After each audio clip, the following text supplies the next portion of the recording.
Non mais dégage, elle a pas envie de te parler. What? J'ai commencé à la caresser par-dessus sa chatte, à l'extérieur du pantalon. Je me suis amusé à lui donner des fessées devant mon partenaire de drague et devant sa copine. Je disais que j'aime la violence au lit, que j'adore tirer les cheveux, que j'adore foutre des claques.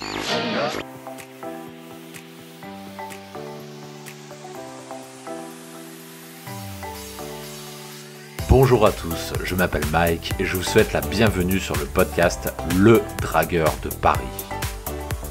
L'émission du Dragueur de Paris vous expose des récits de drague personnels et des confessions intimes d'un ancien timide devenu séducteur pour vous permettre de profiter à fond de votre célibat.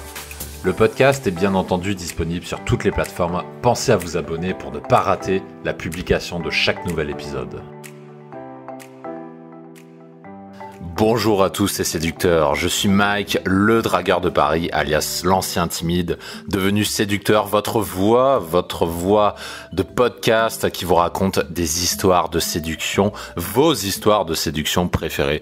Et aujourd'hui, c'est un petit peu spécial, je ne suis non pas à Paris au moment où j'enregistre ce podcast, je suis aux États-Unis, je suis plus exactement à Chicago dans l'Illinois, dans un appart-hôtel au 40e étage, et au moment où je vous parle, donc en face de moi, là je suis dans le salon avec une belle cuisine américaine et sur ma gauche j'ai une vue absolument imprenable sur les gratte-ciel avec vraiment une vue de taré, mais ça limite j'ai même pas envie de revenir sur Paris pour revenir dans mon studio, même si j'habite dans un quartier sympa qui est celui du 6e arrondissement. Là franchement quand je vois ce genre de vue j'ai qu'une envie, c'est d'y rester tout le temps.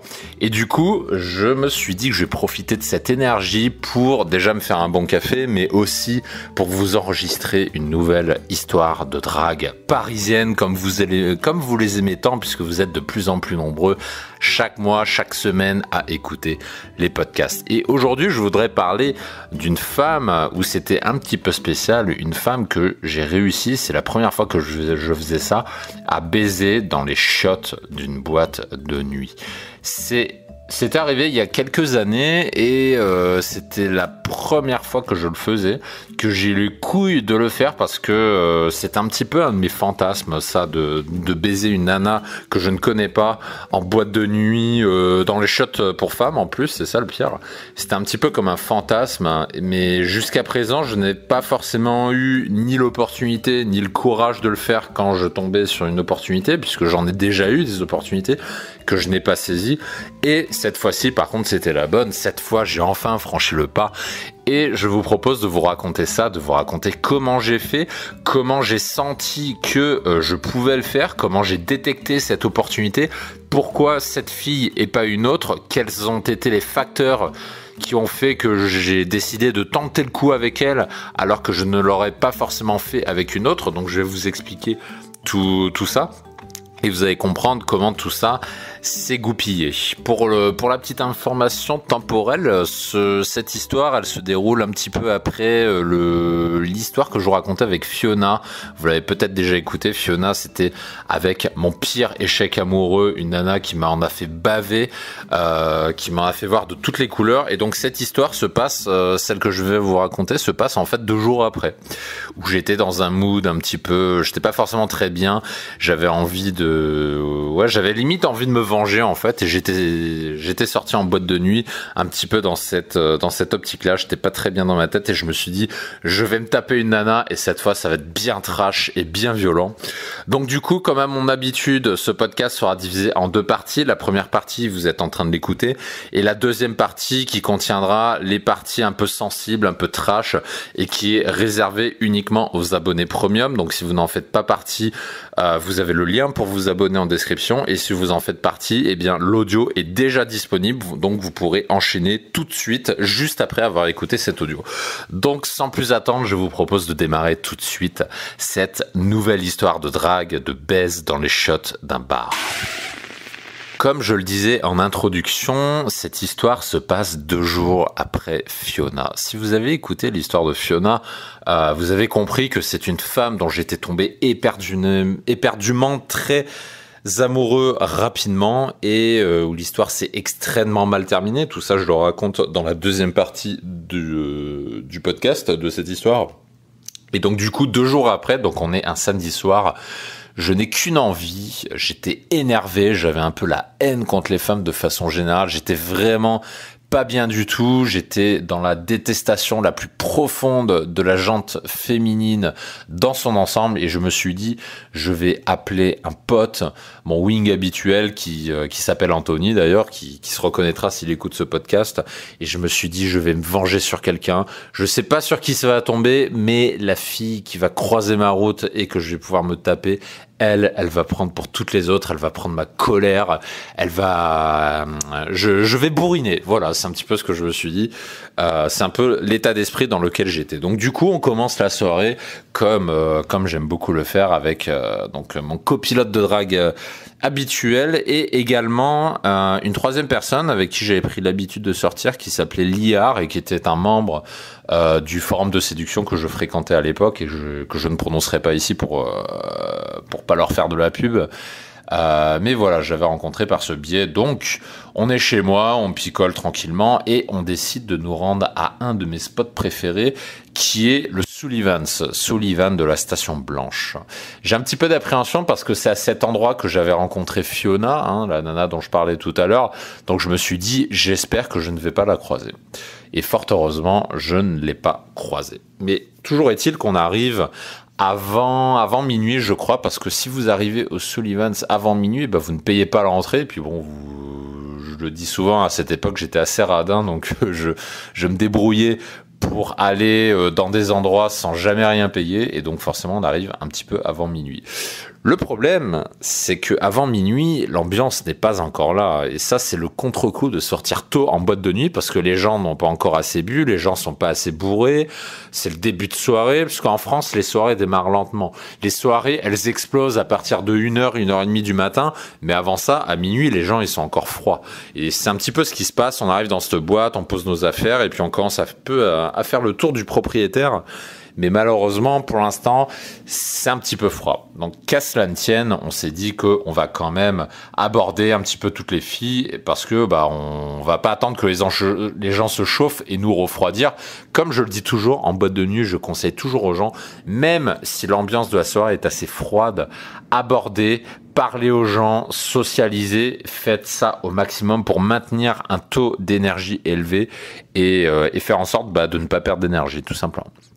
Dans ce bar, il y a pas vraiment eu d'interaction suffisamment intéressante pour en dédier une partie dans ce podcast, à part une, et ça c'est vraiment le truc que je déteste dans les boîtes de nuit.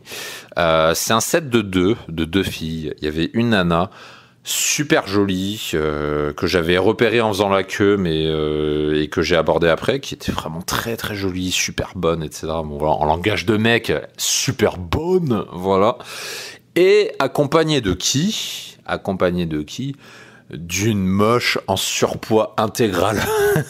Je sais pas combien elle pesait, mais elle devait peser plus lourd que l'eau au moins, sachant que je pèse quand même 105 kilos pour 1m98, elle devait faire 1m70 pour plus de 100 kilos, donc ça vous donne un ordre d'idée du tonnage.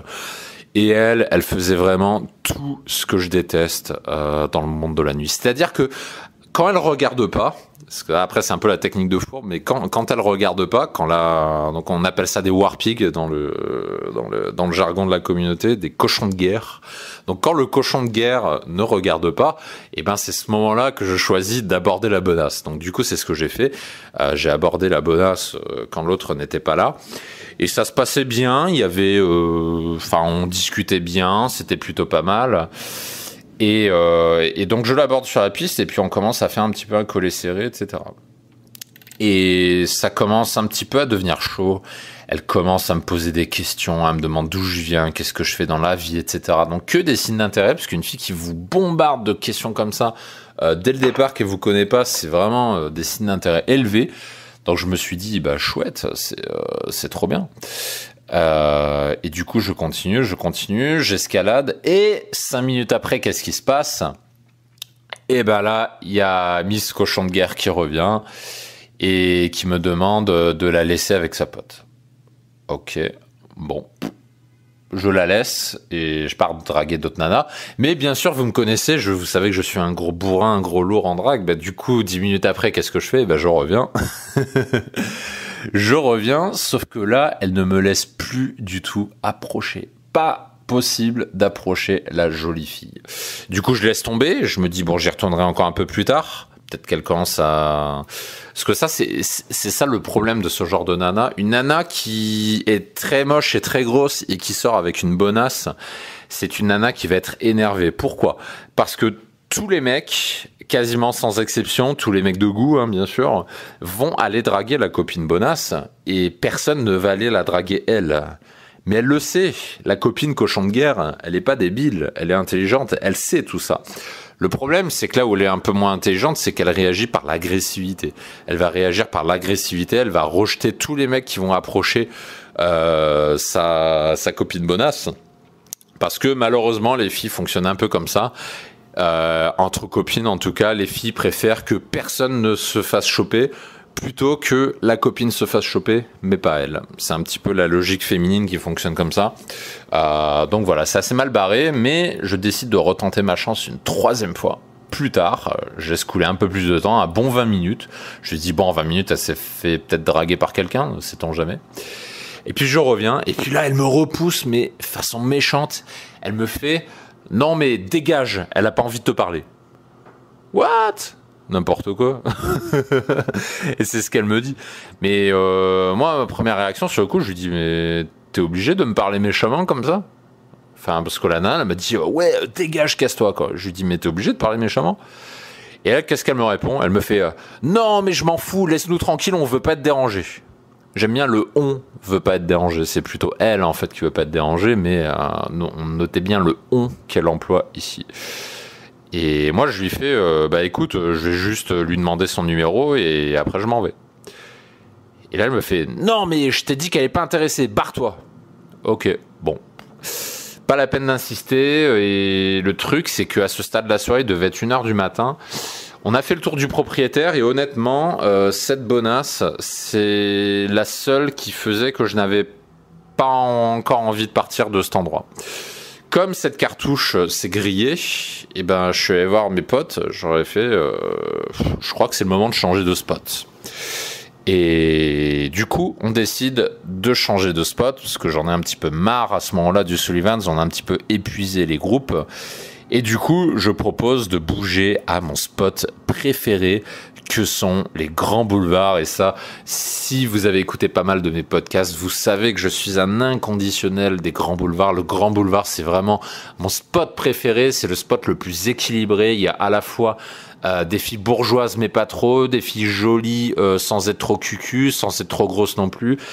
Pour moi, c'est l'endroit, l'équilibre parfait. Dans tout Paris, il y a vraiment toutes sortes d'endroits, mais les grands boulevards, pour moi, c'est l'équilibre parfait, surtout. Voilà, c'est le meilleur mot que je peux mettre en face, c'est la notion d'équilibre. Donc du coup, on sort du Sullivan's et j'étais déjà pas mal alcoolisé à ce moment-là parce que quand je vais en soirée et que c'est encore un peu tôt, je l'avoue, c'est une faiblesse de ma part, j'ai du mal à m'empêcher de ne pas aller aligner les demi et les pintes au bar pour me donner de l'énergie. Ça, c'est un truc que je kiffe dans les soirées, je kiffe l'alcool. J'adore ça, et du coup, quand la soirée peine un petit peu à démarrer, en général, j'ai tendance à me réfugier dans l'alcool. Et quand on sortait de cet endroit, et mon pote de drague, c'était exactement pareil d'ailleurs, il est devenu alcoolique à cause de moi. Et quand on est sorti du Sullivan's, on était déjà pas mal amochés. Et on avait une habitude, lui et moi, c'est-à-dire que ça arrivait souvent qu'on allait au Sullivan's, juste avant d'aller au Grand Boulevard. Et si le Sullivan's était pourri, on va au Grand Boulevard, mais sur le chemin, juste en sortant du Sullivan's, il y avait une épicerie tenue par des hindous. Et ce qu'on aimait bien faire, c'est on prenait du stock d'alcool dans l'épicerie et on vidait ce qu'on avait acheté sur la route entre l'épicerie et les grands boulevards. Parce qu'il y avait quand même 20 minutes de marche. Et quand on n'avait pas envie de se faire chier, on prenait le Uber. Mais sinon, on marchait. Et bon, les 20 minutes de marche, c'est quand même assez long. Donc, il nous faut un petit peu de carburant. Donc, du coup, Eh ben, on décide d'acheter un des alcools que j'adore, qui est la Guinness à 8 degrés, 3 € le litre, hein, vraiment pas cher. Et on aligne la Guinness sur la route pendant les 20 minutes de marche. Ce qui fait que on a aligné la Guinness et on arrive au Grand Boulevard. Et là, c'est un petit peu le brouillard. Je me souviens qu'on est arrivé au Corcoran, ce qui est mon endroit préféré dans les grands boulevards. Et là, c'est un petit peu bizarre. C'était vraiment la fête battait son plein dans cet endroit. Et on arrive avec donc mon pote Anthony, le troisième pote qui était avec nous, Sullivan, a décidé de rentrer chez lui sur la route. Hein, c'est pour ça que j'en ai pas parlé. Donc on était plus que deux en mode Starsky et Hutch. Et on arrive dans l'endroit. Et je vois mon pote, donc mon copilote de drague, aborder une nana et ça a l'air de bien se passer. Et puis je suis là sur la piste, mais vraiment en plein milieu de la piste, et en mode qu'est-ce que je fais là? En mode Dieu m'a placé ici et je sais pas trop pourquoi je suis là. Donc je suis un petit peu perdu sur la piste. Et c'est à ce moment-là que le drame se produit. Il y a une femme qui vient vers moi. Il y a une femme qui vient vers moi et c'est un peu comme dans un rêve en fait. Je vois le brouillard autour de moi et il y a une femme qui vient vers moi et qui commence à danser comme ça avec moi. Et je la regarde un petit peu et elle me plaît pas vraiment, franchement. C'est pas trop mon style de fille, niveau tête surtout. Niveau tête, c'était vraiment pas mon style de fille. Ceci dit, elle avait un corps plutôt pas mal, elle était très grande, elle faisait 1m80, elle avait un bon cul, elle avait un bon corps, elle avait une paire de seins assez volumineuse, donc ça j'aimais bien. Elle était plutôt fit, c'était pas une grosse, mais j'accrochais absolument pas sur sa tête. Et ce qui se passe, elle vient vers moi et en fait j'ai vite compris que en fait c'était la copine que mon copilote de drague, Anthony, draguait. Parce que du coup, sa copine s'est retrouvée seule et du coup, elle est venue me draguer moi. Parce qu'Anthony a dû me pointer du doigt sûrement en disant ouais, mon pote c'est lui, va le draguer. Je pense que ça s'est passé comme ça. Et du coup, elle vient vers moi et puis on commence à danser comme ça. Et moi, je ne sais pas trop quoi faire. Parce que je vois plein de jolies filles autour. Et je me dis, elle, j'aime bien son corps, mais j'aime pas sa tête. Qu'est-ce que je fais ? Est-ce que je lâche le truc, je vais draguer d'autres nanas, mais du coup, mon copilote de drague, il va voir la copine revenir, donc il pourra pas brancher la sienne ? Ou est-ce que je me laisse un petit peu porter par le truc et je vois où ça mène ? Et sur le coup, j'étais vraiment un peu stone, et du coup, je me suis laissé faire, en fait. Et je vous jure, c'est elle qui a fait tout le travail. Je me suis retrouvé en position inverse de la drague, c'est-à-dire qu'au lieu que ce soit moi qui fasse l'escalation, qui fasse les petits rapprochements, les petits attouchements, etc. C'est elle qui faisait tout. Elle faisait tout le travail et moi je restais juste... je faisais la fille en fait, quasiment. Je faisais vraiment la fille. C'était elle qui commençait à mettre ses mains partout sur moi en mode excité et qui commençait à me chauffer. Et à côté de moi, je vois mon copilote de drague qui embrasse sa cible, sa nana. Il a réussi à l'embrasser. Et du coup, je me dis, qu'est-ce que je fais ? Je l'embrasse ou pas ? Parce que j'avais pas franchement envie de l'embrasser, parce qu'encore une fois, sa tête me plaisait vraiment pas. Et j'ai quand même la caquette qui bande sur le moment-là, petit aveu de faiblesse, j'ai la caquette qui bande. Et du coup, je ne dis pas non, je me laisse complètement faire, et elle finit par m'embrasser. Et ceci dit, elle embrassait plutôt pas mal, donc ça contribuait à mon excitation. Et comme j'ai commencé à bander, et que rappelez-vous, j'en parlais en début de podcast, que j'étais un petit peu dans cette optique de, je veux dire vengeance, mais c'est peut-être un mot un peu fort, j'étais toujours dans cette optique de la Fiona de il y a 2 jours m'a fait vraiment un sale coup, la prochaine que je vais baiser, elle va prendre pour toutes les autres, j'étais vraiment dans cette optique. Et du coup, quand j'ai commencé à être excité, j'ai commencé vraiment à faire le gros porc avec elle. C'est-à-dire, elle me chauffait. Et à un moment, j'ai commencé à mettre les mains partout, j'ai commencé à glisser les mains sur le cul, j'ai commencé à palper ses seins et tout, mais devant tout le monde, sans aucune gêne, sur la piste. Et ce qui m'a frappé, c'est qu'elle s'est laissée faire. Au lieu de me dire ça va trop vite, etc., elle s'est laissée faire.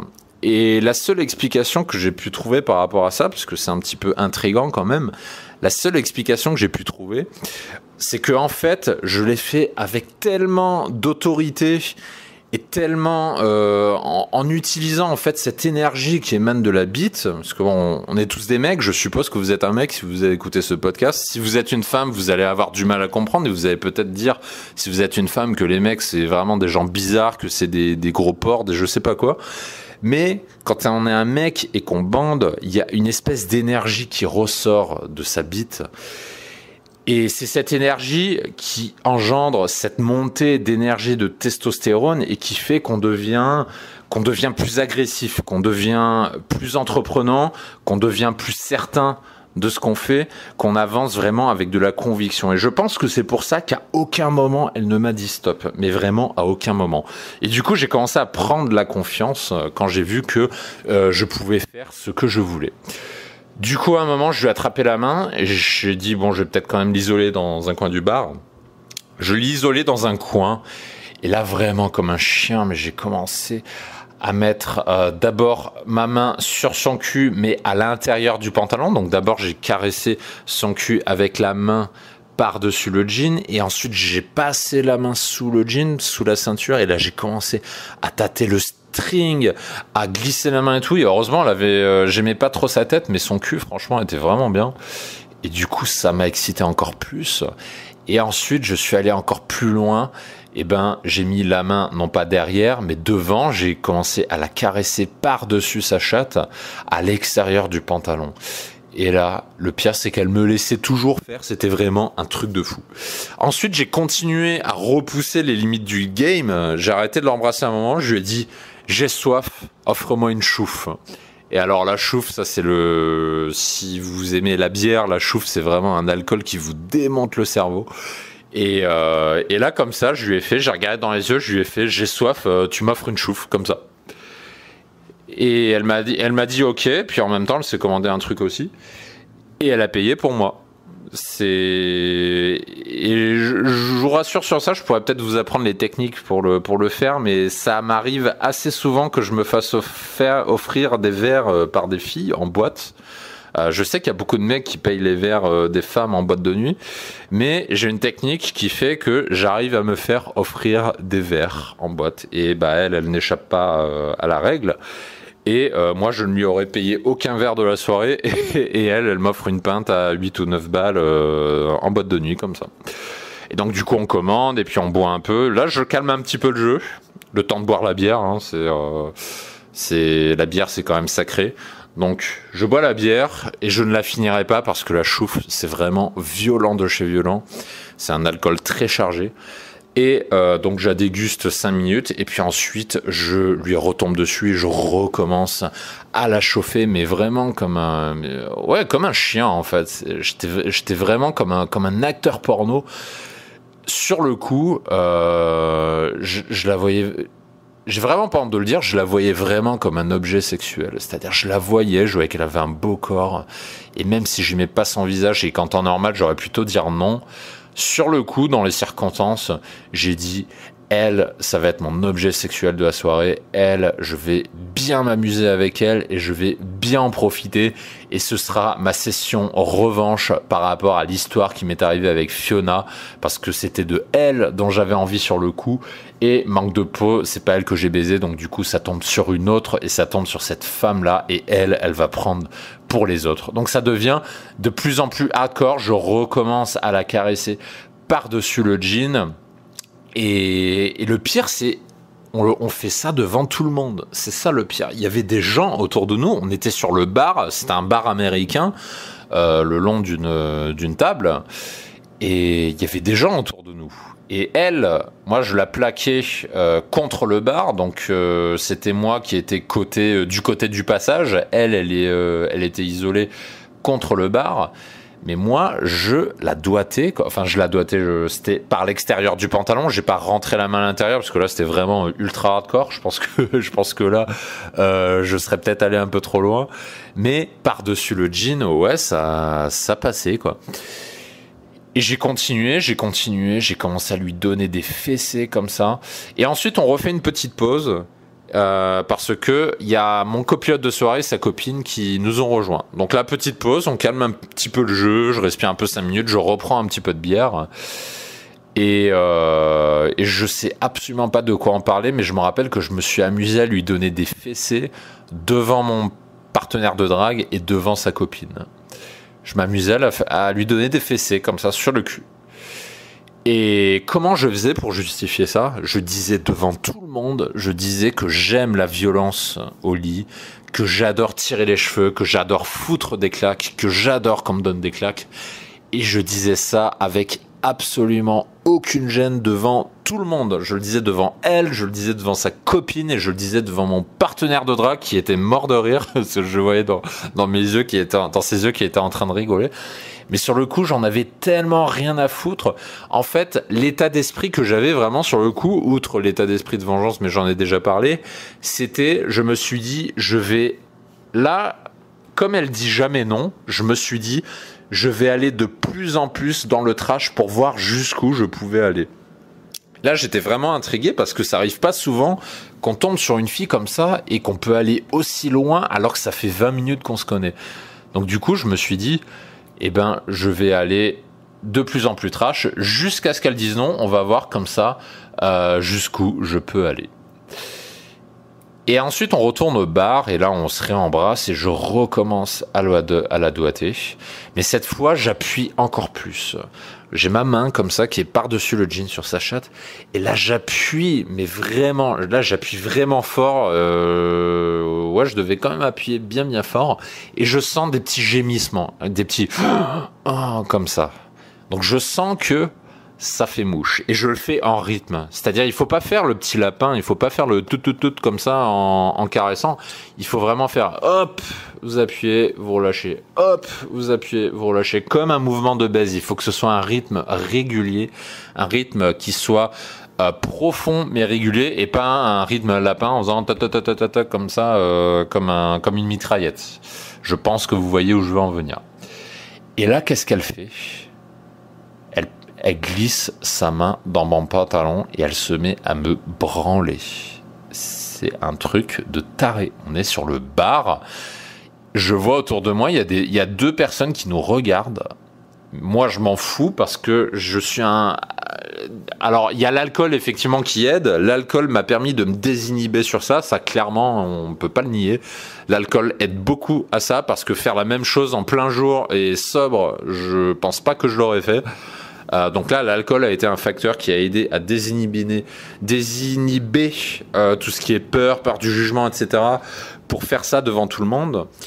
Et cette absence de peur m'a permis d'être proactif, justement. Et comme j'ai été proactif et que j'ai transmis une non-peur à cette femme, et ben cette femme m'a suivi dans mon délire et du coup, elle s'est calibrée par rapport à moi. Et c'est ça la force des émotions et de la calibration, c'est quand vous-même vous n'avez pas peur, quand vous-même vous savez ce que vous voulez et vous allez le chercher avec force, et ben la fille va vous suivre. Sauf si elle n'est pas attirée, bien sûr, mais sinon elle va vous suivre.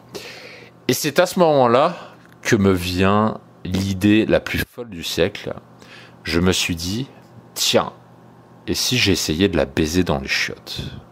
Oh, mon fantasme, ce serait tellement bien. C'est la première fois que je tenterais un truc comme ça.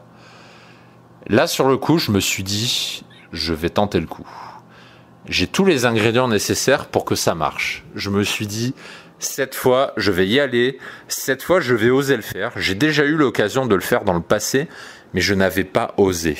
Et là, je me suis dit, et si j'osais? Et si j'essayais? Et si en plus d'essayer, je le faisais avec force, je le faisais avec conviction, je le faisais avec énergie. Et si j'y allais vraiment, mais à 200%. Pas en mode, excuse-moi, est-ce que ça te dirait d'aller aux toilettes? Pas comme ça, parce que ça, c'est vraiment la façon puceau qui donne pas envie. Mais vraiment, et si j'y allais de façon acteur porno? C'est ça que je me suis dit. Et c'est à ce moment-là que se termine la première partie, et donc toute la suite, je vais raconter dans la deuxième partie, parce que du contenu comme ça, je peux pas le laisser sur des channels publics, sur YouTube, etc. parce que là, ça devient vraiment hardcore. Donc tout ça, j'aurai le plaisir de vous détailler tout ce qui s'est passé après. Donc dans la deuxième partie, vous allez apprendre ce qui s'est passé après. Vous allez apprendre comment j'ai fait pour l'emmener dans les toilettes, sachant qu'elle a évidemment résisté. Elle m'a fait une résistance, mais vous allez apprendre comment j'ai fait pour contrer cette résistance et comment j'ai fait pour l'emmener dans les toilettes, et pas les toilettes des garçons, les toilettes des filles. Vous allez apprendre également ce qui s'est passé, et la soirée n'est pas terminée. La soirée ne se termine pas sur cette aventure où on aura baisé dans les chiottes. Il y a également d'autres péripéties derrière qui vont se terminer sur des trucs un petit peu chelous sur le Pont Neuf à Paris, et qui vont se terminer avec l'after party, puisque la soirée va se prolonger non seulement avec elle, mais avec mon copilote de drague et la copine, donc celle qui l'a chopé également. Donc les péripéties ne s'arrêtent pas là, et la soirée va se terminer d'une façon assez triste, assez décevante. Je saurais pas dire autrement, assez décevante, et du coup j'aurai le plaisir de vous raconter ça dans la deuxième partie. Donc si vous êtes déjà abonné, je vous retrouve tout de suite dans la partie 2. Vous avez accès tout de suite à l'audio, il suffit de vous connecter dans votre espace membre pour y accéder. Et si vous ne faites pas partie des abonnés, vous pouvez vous abonner en cliquant sur le lien sur la description, et méfiez-vous si vous n'êtes pas encore abonné, parce que le tarif est réajusté régulièrement à la hausse en fonction du nombre de podcasts qui sont en ligne, puisque toutes les semaines j'ajoute un nouveau podcast, donc toutes les semaines la valeur de l'abonnement augmente, et en plus vous profitez de la communauté privée, puisque chaque abonné peut rejoindre librement la communauté privée. Donc je ne peux que vous inviter à vous abonner rapidement pour écouter la suite, et pour venir échanger avec moi et avec les autres membres de la communauté sur la communauté. Donc du coup, je vous donne rendez-vous tout de suite dans la partie 2, et pour les autres, je vous donne rendez-vous dans un prochain podcast. Ciao ciao.